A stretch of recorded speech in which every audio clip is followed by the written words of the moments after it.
చైనాలో జరిగిన ఒక మహావిషాదం గురించి ఇప్పుడు తెలుసుకుందాం. అదొక అత్యంత భయంకరమైన బొగ్గుగని పేలుడు.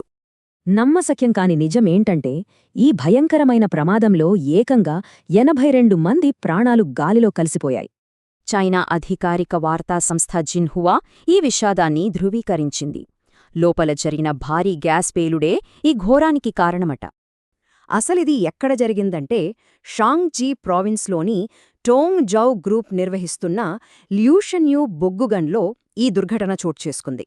సరిగ్గా ఎప్పుడు జరిగిందంటే శుక్రవారం వాళ్ళ టైం ప్రకారం రాత్రి 7:29కే, అదే మన ఇండియన్ టైం ప్రకారం సాయంత్రం 4:59కి. ఈ లెక్కలు చూస్తే గుండె తరుకుపోతోంది.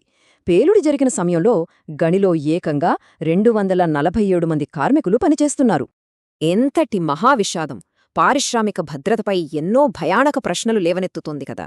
అసలు మిగిలిన కార్మికుల ప్రాణాలకు భద్రత ఎక్కడా?